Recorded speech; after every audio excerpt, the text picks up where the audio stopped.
Okay, we're live. Welcome everyone to a meeting of Barnoldswick Town Council. This is the full council. We're going through an agenda tonight. If you have any questions for the open forum part of the meeting, which is discussing any items that's on the agenda, you can type them in the live chat, and we'll either get to them on the open forum section, which is item 3, very shortly, or we will pick them up at the end of the meeting. But the first item here tonight is apologies for absence. Joe, have we got any apologies?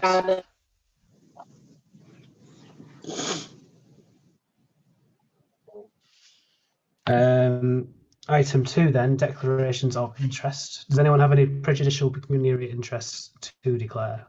Nope. Okay. Item 3 then, open forum. Joe, have you received any correspondence prior to the meeting? No. Okay. Nothing in the live chat, so we'll skip over that for now. Item 4, minutes to the last meeting. Is everyone okay that they are a correct record? Any omissions, errors? No? Okay, I'll take those as accepted. Item 5, committee/working group reports. So we've got here the town centre reopening. I've realised I haven't attached a report. You haven't. No. You can give a verbal report. Okay, so we've had 2 meetings of we've called it Love Barnoldswick. We've got a Facebook group which you can add yourselves to. We've talked to some of the shopkeepers about the reopening. We've ordered 30 tables and 120 chairs, but the logistics of it have not yet been worked out. Today we've taken delivery of 8,000 face masks, so I've taken 20 packs of 50 out of those to the shops with a letter saying that we do have a stock, and they've to put on the counter, and then if anyone goes in and they don't want one, it's it's an encouragement for them to do it, get them to buy one. So I'm going to carry on with that, because a lot of the shops weren't open this afternoon when they actually came. We've got some hand sanitizer units that are coming that have all been purchased through European money as well, and they're going to be placed around the town centre, and the antibac gel and everything else will be supplied for us. There's no cost to the town council, just to try and get it opened up a little bit safer. But we do need to work out the logistics of these of the actual town square. Now, I spoke to one cafe owner today, and because they are a licensed premises, they are very limited to not being able to use those tables and chairs, because they've got some stuff through from environmental health, and she said she's going to send it on to me, but I didn't speak to her till 4 o'clock, so she hasn't sent it yet. But it needs batting out a little bit more.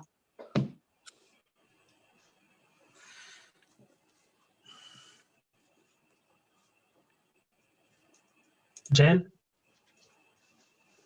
Thank you, Chairman. Just on that licence potential problem, I'm just thinking about a variation of the licence. I don't know if it's possible that they may be able to get a variation on that, and maybe something they could look into.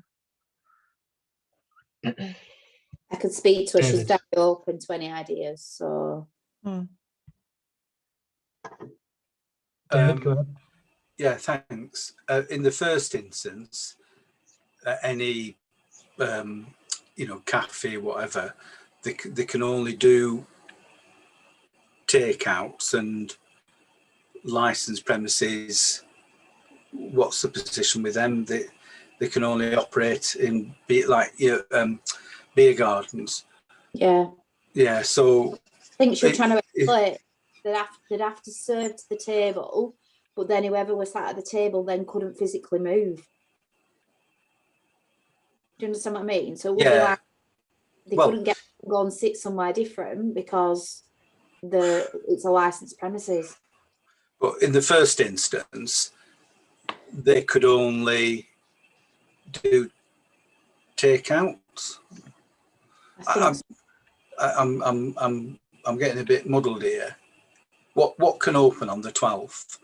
It's non-essential retail, close proximity, fondle your head stuff. Pubs are only allowed to operate in beer gardens. Am I right on that one? Rule of 6. Rule of 6 applies. So what's the position with cafes? Because this cafe is also a licensed premises, she was talking about suspending a license, but she can't just suspend it. She'd have to cancel a license and start it again. Oh, it's far too complicated for me. Sorry. Well, so if she sent stuff through to me, I'd read it and see what I thought and speak to someone at licensing. Because I don't want anyone to get in trouble because we've put tables and chairs out. I mean, we can discuss these details outside of this meeting. I think this is just here to sort of update the rest of the councillors on what we've already got done. Thing is, though, Tom, you were talking about employing someone to put tables and chairs out. This council needs to agree to that if that's what you want to do. Yeah. But full council would have to agree. But can we decide that here? Yeah. On this item? Yeah. Yeah. I mean, the crux of it is, if we don't want the tables and chairs to be wrecked from the elements, they're going to need to be put out of the morning and brought back in of an evening, and potentially not put out on a really wet day. And the reality of it is that couldn't really be done by volunteers. David, you put your hand up. Yeah, I mean, it could probably be done by volunteers on an infrequent basis, but I think we're asking too much. If people, if it's every day of the week job to set it out and clean it away, so my view is that we ought to be prepared to pay somebody or some people. I mean, it might not necessarily be the same person every day of the week, but that we actually make a payment to somebody, and in the same way that the market gets set up and taken down, that it's sort of treated like that. I mean, I'm not sure if we've touched on the idea of using one of the pop-ups as a store for the town square furniture, and the idea with that, it would have hurrahs fencing around it, so that it is as secure as you're going to get of an evening overnight. And the thinking with that was that in time to come could also be used for small performance. So if we have somebody creating a bit of music, that could be based in that shelter, which brings me on to the next thing, which I think people need to think about, is there's been some discussion about the nighttime economy and whether the seating could be used of an evening as well as during the daytime. And clearly there's some implication with that, and what Joe's just reported in terms of licensing and the requirements of that. I think there's quite a lot more work to be done to understand exactly what can happen, and whether the town council wants that to happen in terms of that evening stuff. So I'm sorry, I'm raising more questions than I haven't answered any questions at all. So there you go. Bring Mike in. Thanks. Just on that, if we're employing somebody to put these tables and chairs out and take them back again, is it worth offering that to should we say, the younger generation to begin with? I think so. School leavers and stuff like that, rather than have some guy that just come and do it, give them an opportunity to earn a bit of cash on the side. maybe. Chairman, I mean, that's the sort of thing I was thinking of, because we've had young people doing the market.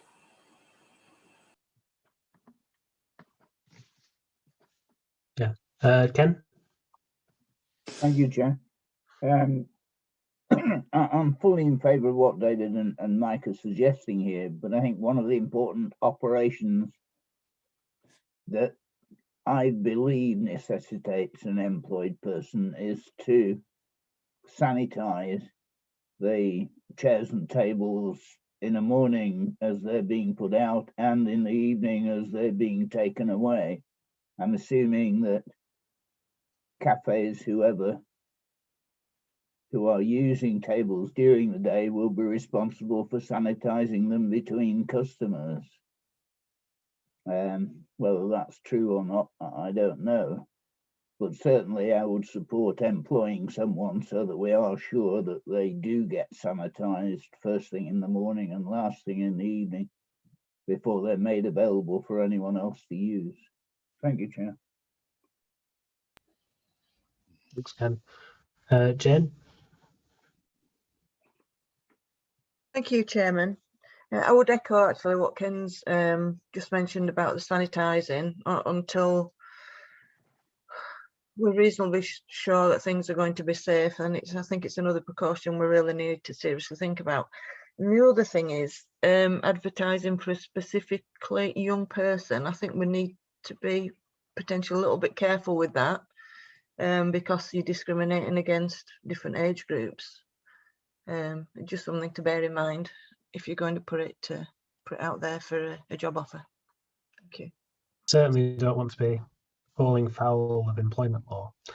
Ken, you still got your hand up. Are you wanting to come back in, or is that just a? You are muted.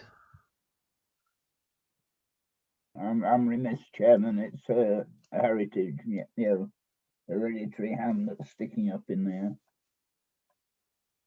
Okay. Right. So is everyone in agreement that we will be hiring casual staff?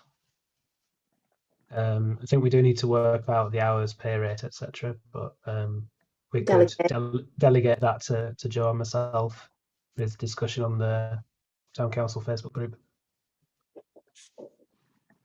Yeah. Thumbs up. Anyone dissenting from that? Anyone think that's a really bad idea? We should never ever do that. Now's your chance to say it. No. Okay. Thank you, everyone. Item 6 then, finance. To confirm approval of payments made by the Town Clerk to the Council since the last meeting of the Council, and to delegate consent for payments to be made prior to the next meeting of the Council. Is everyone happy to do that? Yeah. Ken's thumbs up. George's thumbs up. Emma's nodding. Okay, that's agreed. Item 7, to review matters relating to the internal audit. So item A then. Appointment of the internal auditor. Who have we got lined up for this? The chap who did it last year was very competent. So we've spoken to him and he sent me an interim list of things that I will need if he's obviously agreed to be appointed, and then he can crack on with it straight away. So I've already got like a list of things that he needs to start it. So yeah, Stephen from Windle and Bowkers, he's got no association with the Town Council other than doing the audit. So it's all clear and above board. Yeah. Is everyone happy with that then? Yeah, thumbs up from Chris, thumbs up from Mick. Okay. B, risk assessment schedule. So it's the same as normal. I don't know if there's any extra risks you want to add in there or anything you want to take out of it. 2 6s. I want to have a look through. I mean, with the staff for the chairs and tables, I suppose we've already got risk assessment schedule for the market set up. So would that still be covered under the same umbrella? Yeah, I suppose if it's a person under a certain age, we need to advise somebody at Pendle that they're working for us. So it depends on how old this person is eventually. But you know, if it obviously we can't be age specific, but we do employ someone under the age of 18, we need to do some extra measures. But we can write that in. That's fine. Mike, you got your hand up? Sorry, I was just going to say what Joe's just said. That if we do employ somebody that's under 18, you need a young person's risk assessment as well. Yeah.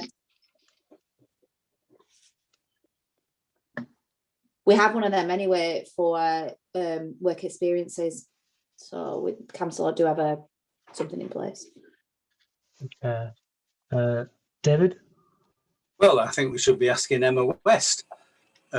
She's, you know, sort of a HR professional, and she can give us some informal advice without compromising her insurance. Not on risk assessments for. I can do it for employment. Yeah, that's fine. More EH&S question. Yeah. I meant on the employment side.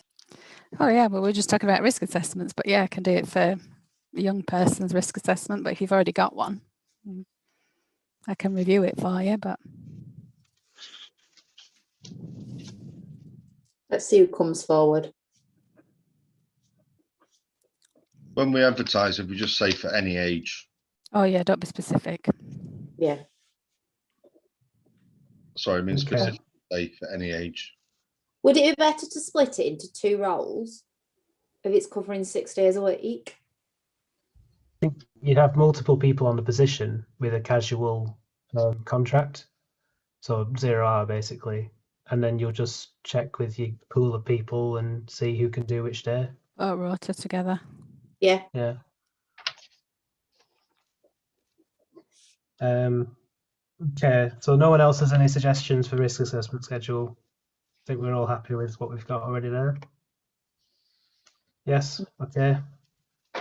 Effectiveness of the internal audit 2021. So we've got a little review of effectiveness table.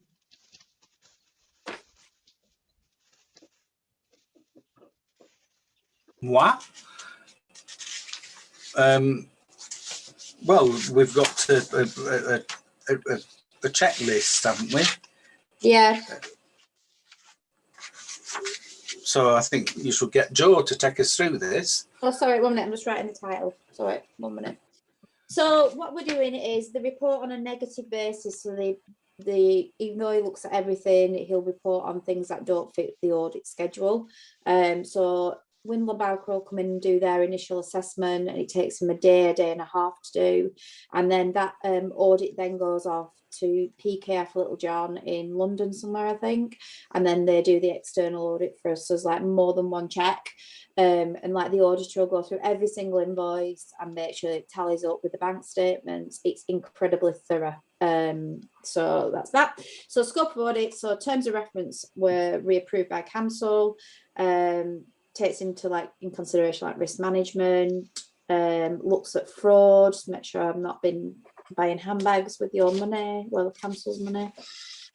Make sure the internal auditor is independent. Like I said, Windler Bowker have no links to the council whatsoever, and the individual who undertakes it has no links to me or anyone else on the council, as far as I know.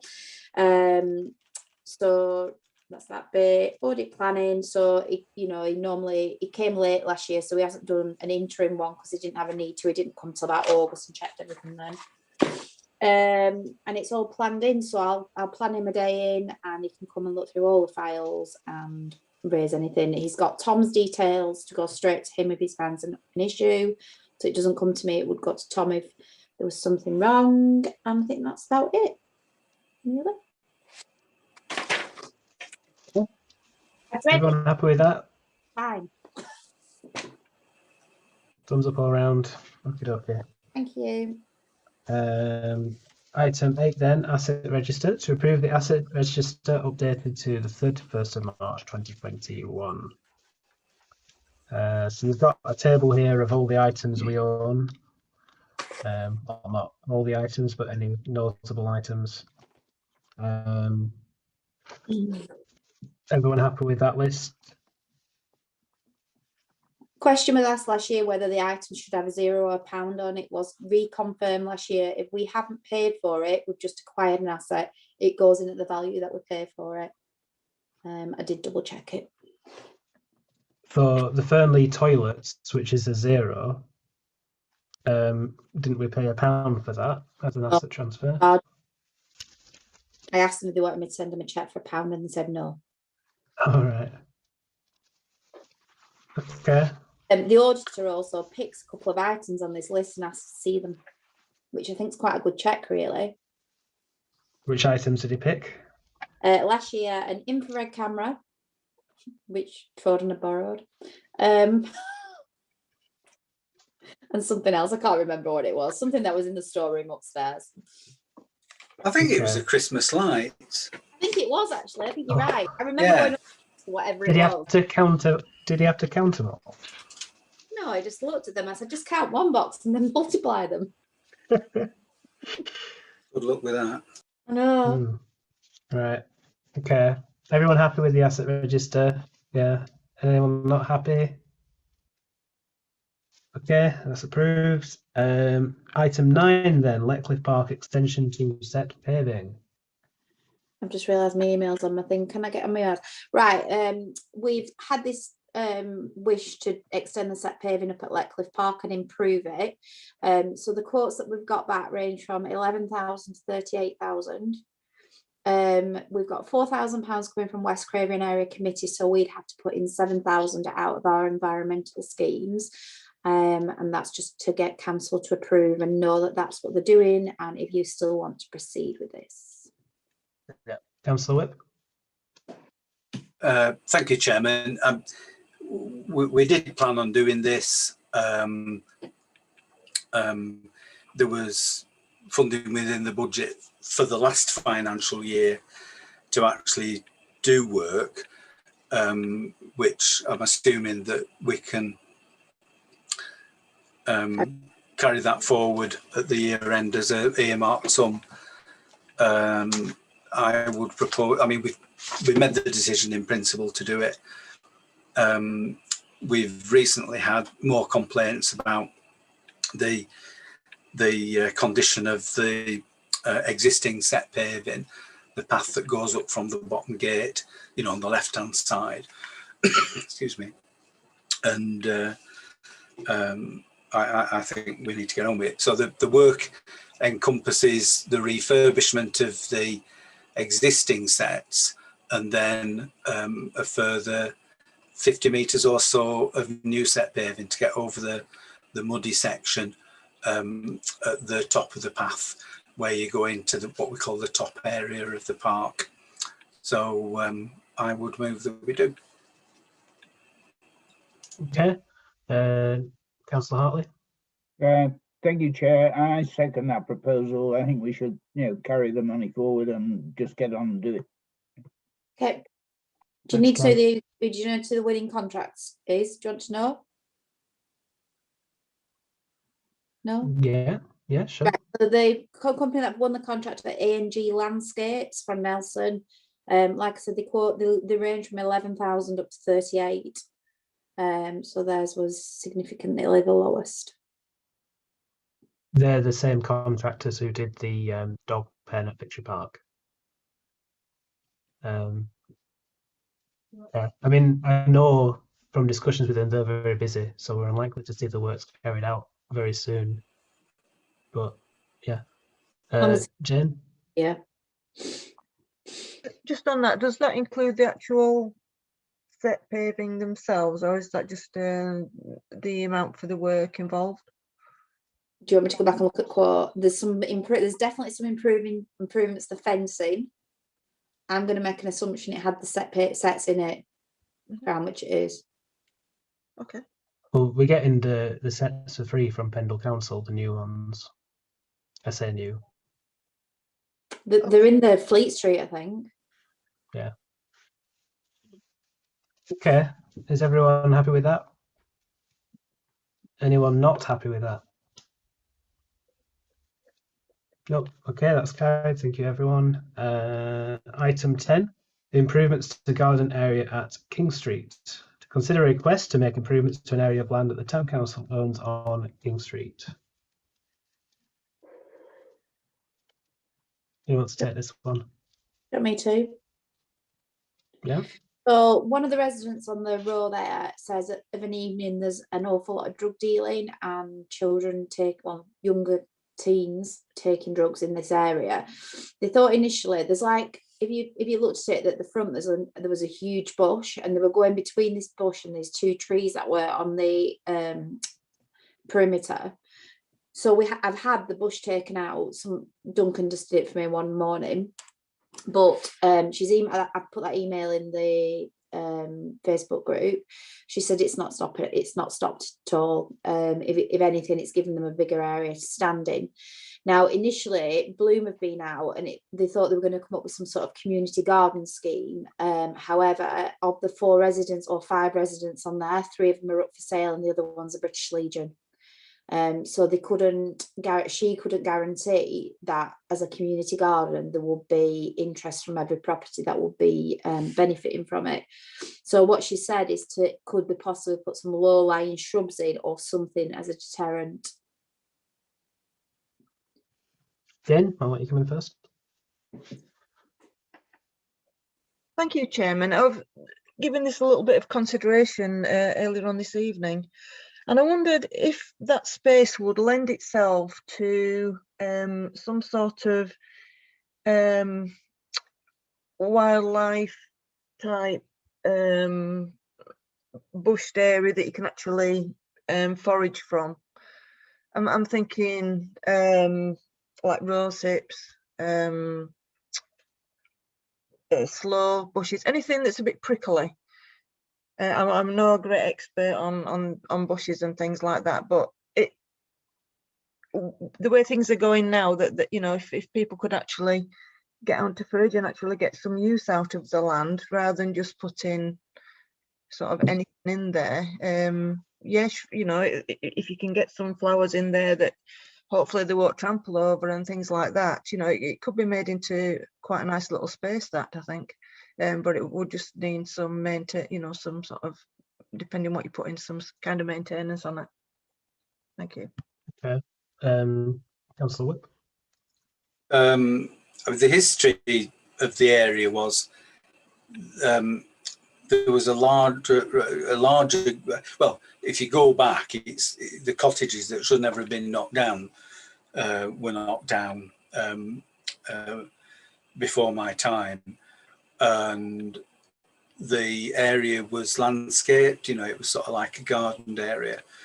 There were quite a few problems. There was some hard landscaping, there were some benches, and the bench, you know, the area for the seating area became problematic because of the sort of things that Joe mentioned earlier on. So it was decided to get rid of the benches and the hard landscaping and replace some of it with the parking area that there is at the front, the set paved parking area. And so it's a remnant of the landscaped area that's left. I mean, I know when the Legion was operating that there were quite a lot of concern from the residents about undesirable use by folk from the Legion, really, and so it's been the issue isn't just recent. I mean, it's an issue that's rumbled on for any number of years, decades. So I don't know whether we're going to be able to cure it, but certainly, if we put some dog roses in there, they shoot up. And having tangled with dog roses myself with the Bloom group, I wouldn't tangle with them if I could help it. But it's getting them established, because otherwise they get trampled, or if it's stuff that people can hide in and amongst, you do get drinking dens established underneath the shrubs and behind the shrubs and stuff like that. So if we're going to go for the shrub route, I think there needs to be liaison with the bloom group about advising, exactly what would work, taking everything into account. But I would suggest that, in order that we could progress it, that we authorise Joe to, purchase the necessary plants, following discussion with the bloom people, and if necessary, commission a landscape gardener to come and do it.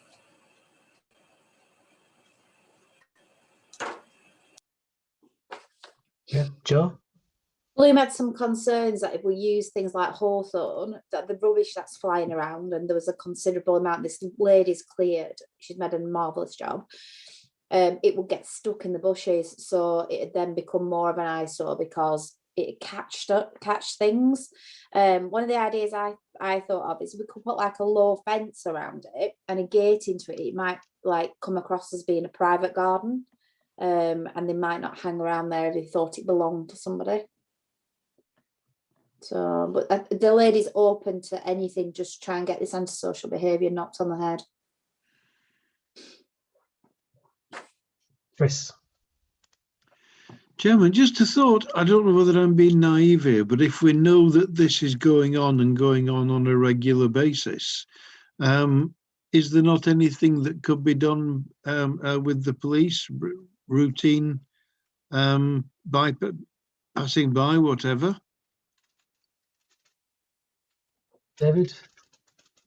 Well, the thin blue line is so thin that, expecting regular police patrols is probably, unrealistic. We've got a single community beat, warranted local police officer covering Barley, Earby and Folridge, well, the whole of West Craven and Folridge. And they don't work 24/7. They have holidays and they have training, and they get abstracted to do other stuff. And then we've got 2 PCSOs. So in theory, you could have somebody on duty, sort of, 3 shifts, and there's a potential presence. I just think it's not going to, we're not going to have a police officer stood there to deter what's going on. And when we highlight particular areas to the police, they will come and pay attention to those areas. Effectively, you just move the problem somewhere else. So I'm not quite sure how we can police his way out of the issue. So I think you do need to think about how, you can change the environment, and if we can, sort of put some planting in that prevents its undesirable use, then, it's done the trick. So, I'm not averse to asking the police to go and check it out. I know from previous experience they'll do that. It doesn't necessarily cure the issue, though.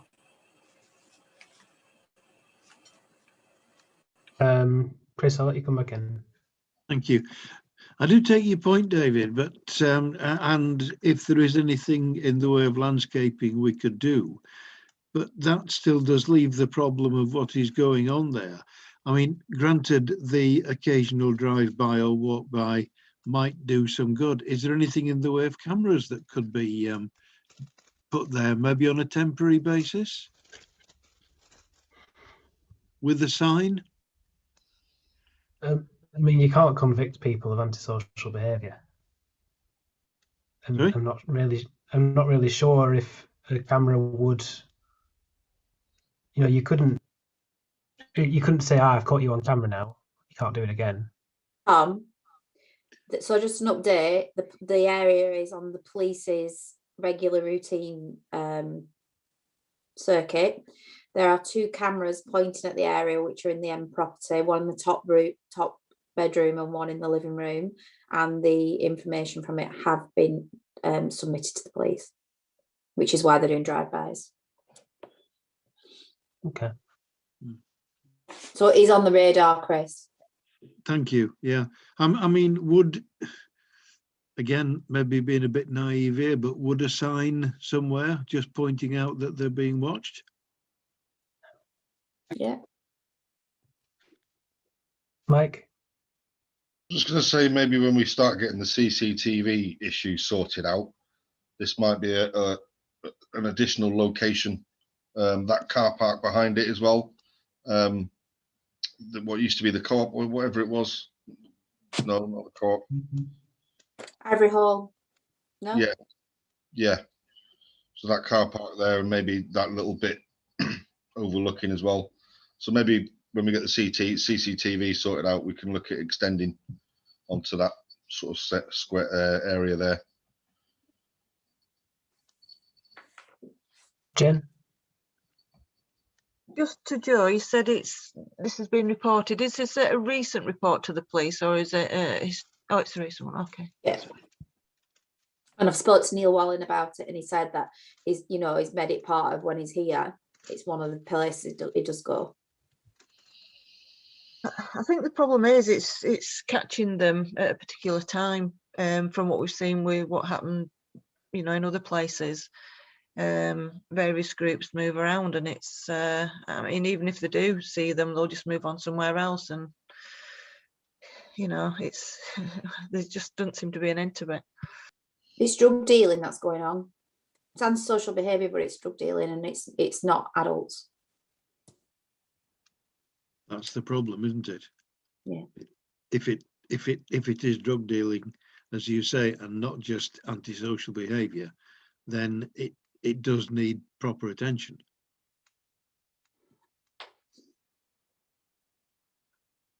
I think the solution to that is to legalise all drugs and then have legitimate businesses selling them, and then you don't need the antisocial behaviour and criminal gangs selling them. But that's just, Yeah, I think we're all in agreement we can get some low-lying shrubs, making ones that have edible berries growing on them or whatever. I know lavender's quite a nice low-lying bush if you have the right type of soil. The alternative is to fill the area with horse milk. What, just sink them out? You think Yeah. I'm joking? That will when a bloom's idea. Like, ooh. Okay. Anyone disagreeing with that course of action? No. Okay. That's agreed. What have we got next? We've got by-election. So I think they're just noting this, but we got 10 letters requesting a by-election be called. It says here it'll be held on 6th of May 2021.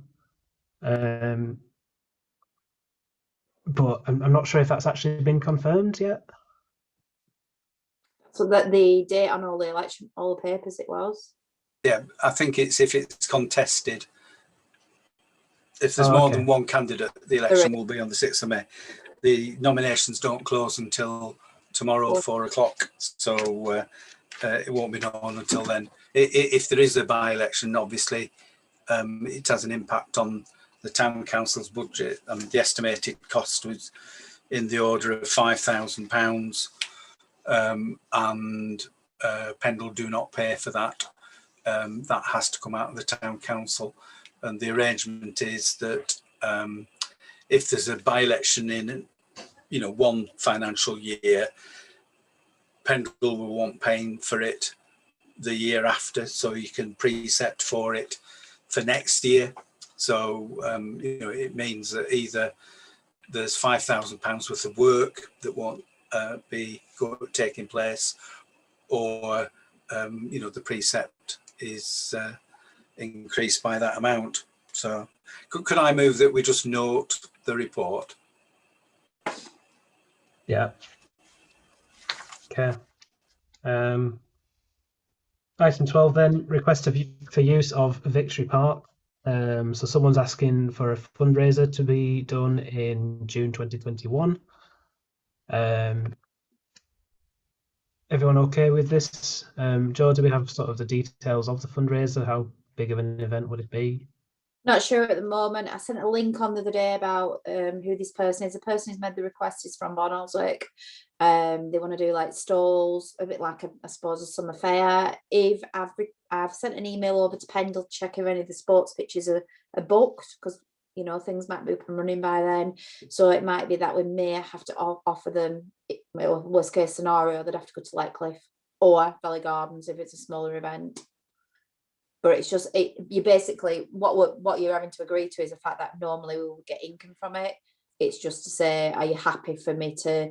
I'll still make sure everything's in place like we do when the fairground comes, but I just want to make sure you're happy with not taking payment for it. Right. I mean, I'd hoped to have known more about the event before accepting it. Do you mean from what point of view, Tom? Well, I mean, if it's the size of a fun fair, that's a lot different than. No, it's not a fun fair. I'm saying to you. No, just the size of one. Work like we do when we get the fun fair coming to town, as in they'll have risk assessments, public liability insurance. They're going to have a lot if we're having a gathering of people, and make sure that at the time government legislation is adhered to.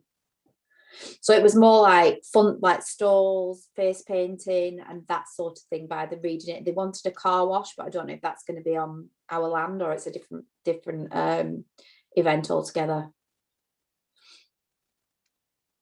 Right. Okay. David. Thanks, Chairman. The old bowling green. I mean, it's a big space, is that? And we wouldn't need. I would assume we wouldn't need to go on to any of the sports pitches, right? Okay. To do it.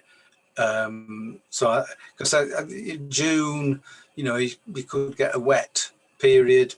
The pitches wouldn't. They'll be reseeding them sometime around then. I would have thought. So, you wouldn't really want people going on the goal mouths and stuff like that. Not that they've had much wear this winter. As for a car wash, we wouldn't really want to be encouraging people to be driving up to the pavilion. So if there was a car wash, it probably want to be in the, the car park area off the main entrance. That might make sense, but I don't know how they do for, the water and the like. But in principle, I'm happy with it as long as the details are sorted out. Begs the question if we get other fundraiser type activity in the future. I mean, do we set some parameters? And thinking about, we want people to use the park, and we want a lot of activity down there, so it's all good, but if it conflicts with regular users, how do we balance that out? So I think there's a little bit to be thought about, but all in favour of sucking it and see. Right, Mike, you had your hand up. You're not wanting to come in anymore? No, it's all right. Thanks, David covered what I was saying. Cheers. Okay, Ken. Thank you, Chair. I'm happy in principle with the idea. I'm a bit unhappy about a car wash down at Victory or Valley Gardens, with the sense of the close proximity of the wild water that we have running through Victory Park and Valley Gardens. And therefore I'd hate to see car wash chemicals in any close proximity to the open streams that run through both of those parks. In principle, yes, but like Tom, I think that we need more detail, and therefore I suggest that we grant permission in principle, but we need a veto on certain activities that they may or may not be planning. Thank you, Chair. Fair. Jen? Thank you, Chairman. Similar thoughts as Ken there, to do something in principle, if we can help local family, try and raise some funds, that'd be brilliant. Regarding fire, a car wash, I was just wondering whether or not the fire service could help with that outside their forecourt locally, as another option for them. And just basically keep in communication with the council and let us know what their ideas are, and if we're happy to go ahead, let them go ahead with that, then all well and good. But I do think we need sort of firmer details and just fuller liaison, really. Thank you. Yeah. Nick, do you want to come in on that comment?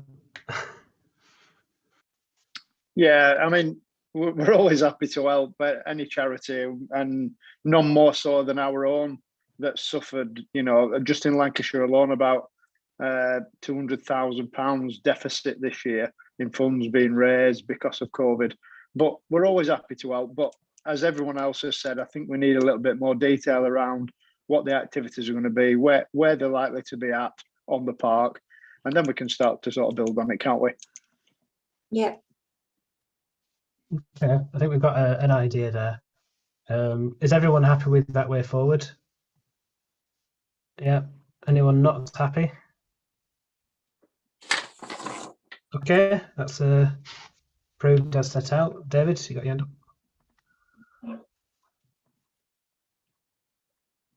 You coming in or not?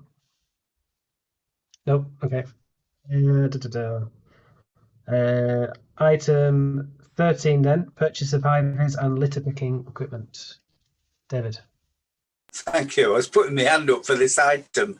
I suppose I'm responsible for this being on the agenda because there was a discussion, I think it was at the Bloom Group, where the Bloom Group are investing in some more high-vis jackets, and it reminded me that we'd actually made a decision as a town council some time ago to purchase some more litter picking kit, so high-vis jackets, PPE, litter sticks, whatever we need really. And with it being so long ago, I think Joe thought it was better to get a fresh authority, and then that's not challenged by the auditors. What happened previously was, I think we purchased around 60 litter picking kits, most of which have been given away to residents, and people use them for ad hoc litter picking, litter picking under their own initiative, and that's worked really well. Traveling around one day, I saw 3 different people doing it, and I'm often coming across people on the roadside doing the litter picking. So I think the more that we can encourage that activity, the better. And stocks are getting a little bit low, probably particularly with the high-vis jackets, because we did buy some litter pickers more recently. So I'd like to propose that we do authorise Joe to get some Barnoldswick Town Council volunteer branded high-vis jackets, and whatever else may be needed to get us back up to a reasonable amount that we can continue to supply all the wonderful volunteers for the foreseeable future. Yeah, Jen. Just happy to second that, Chairman. Thank you. Thanks, Jen. Okay, I think we're all in agreement there. Anyone angry that we're going to purchase litters and want to strike us down?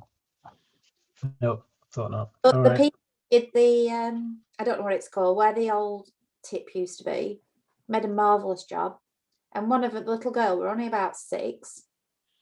I think it's lovely to like teach them that you need to look after your environment. So. Yeah, 100% agree. Okay. On to item 14 now, correspondence / items for information. Have we got any, Joe? No. No. Think Okay. Oh, I need to ask a question though. Someone's advised me today that they found 2 dead swans around the back of Rolls-Royce. Who do we report it to? Apparently, when she looked online, it said advise your local council. I'd have thought Pendle Council, Pendle. not town. I knew it weren't me, but Do we need to send them to Buckingham Palace? that was Kilauea. That were whales that were beached, Tom. No, that's No, just because she sturgeon. owns the swans as well. All right, okay. So Yeah. if a whale beaches itself, the queen has to be offered it first. Okay. David. I was just going to suggest in the past, excuse me. In the past, I've got the RSPCA involved with dead swans just in case they've been poisoned. Right, okay. So that might be an angle. Right. But I think, well, it's probably the back end of the time of year where the parents have driven off the younger swans in order to start laying eggs and breeding again. And there does seem to be quite a few swan casualties at this time of year, but I'm not sure. 2 around the back of Rolls-Royce. I'm not quite sure which Rolls-Royce is referred to. I don't know. Send your email on. Just sent to me this afternoon. I replied and said it's not me, but I'll try and find out who it is. Yeah, RSPCA for a start, I think. Right. Okay. Will do. Mick. Yeah, just reiterating what David said about RSPCA, but maybe Canals and Rivers Trust as well. They sometimes like to get involved with discussions around swans that are dying and things like that, again, to discuss whether they've actually been poisoned or whether there's something sinister going on. Thank you. Okay. Mike. Yeah, one more. Why not? Let's go for it. If the RSPCA aren't bothered, then the RSPB. Right.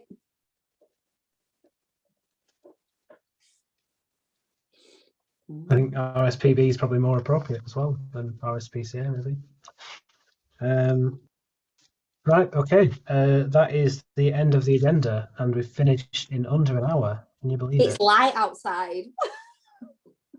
Chairman, can I just point out that this agenda is the most boring agenda that we ever have. And for new councillors who haven't sat through all this turgid audit stuff before, this is the only meeting of the year that is so barren of any interest. And we were forced to hold it in April, when we don't usually have any meetings in April because of the elections. And we said, right, well, it's just the boring stuff and get it over with in not more than half an hour. So that's the reason why you finished so quickly, Tom. But Chairman, I mean, this may be the last meeting that we can hold virtually, depending on what happens. So we might be saying goodbye to the virtual universe and hello to physical meetings in the future. So you should sort of commemorate the moment, by having a meltdown and, sort of demanding that Joe reads and understands the standing orders or something like that. Well, should we go around the room and let everyone say the favourite thing about virtual meetings? No, Tom, I need to bring something else up. I don't even want to do it in meeting or out of meeting. The incident at the park last weekend. Right. I think that's best discussed out of the meeting. Out, that's fine. Just as long as it came in my head. Yeah, I know people have been discussing it on social media, but Chairman, if the town council are going to take any action, then it needs to be within the town council meeting. You need to take it as an urgent item, and then exclude press and public for the discussion because of the, sort of whatever 1972 local government or whichever act of parliament it is that you can exclude people. I'm going to need to look that up and read it out, aren't I? Wait 1 minute. It's on your. Oh, hang on. We've got other people wanting to come in. Are you guys wanting to come in on something different? Jen, Ken? Yeah, I didn't know. I thought you were winding up, Tom. Sorry about that. I'll come in at the end regarding commemorations. Same again from me, Chair. Well, we need to go through them if we're going to beforehand. If we're going to exclude press and public. Yeah. Tom,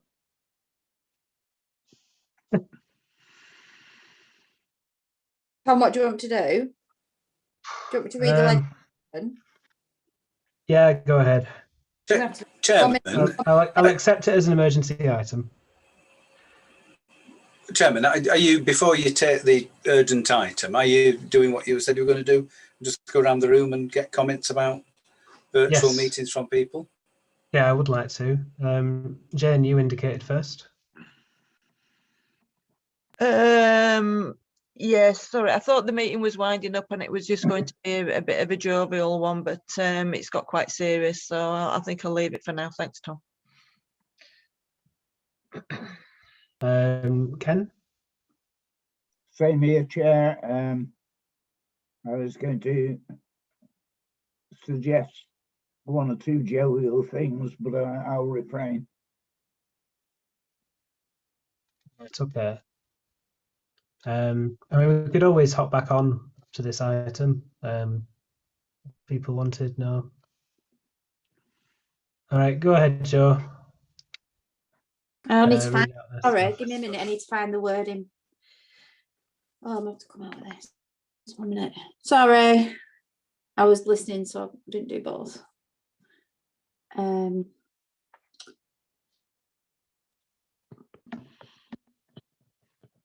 Chair, are we now in camera? Have we excluded the public? No, we haven't excluded press and public because we need to read out the thingamabob and then agree as a council that we're going to exclude press and public. Read the standing orders. Read them and understand them. Can't read you. Right, so members need to agree to exclude the press and public from the meeting during the following item of business in pursuance of the power contained in section 100A(4) of the Local Government Act 1972, as amended when it was likely, in view of the nature of the proceedings or the business to be transacted, that there will be a disclosure of exempt information which was likely to reveal the identity of an individual. Okay.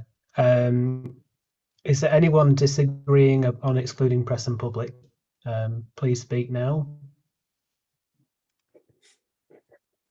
Okay.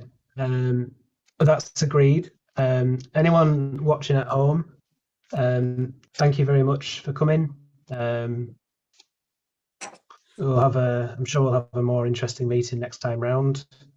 Wish you all a safe journey to the kitchen. Right. We'll kick you out now. Is it matter that you come back? My internet went really bad then.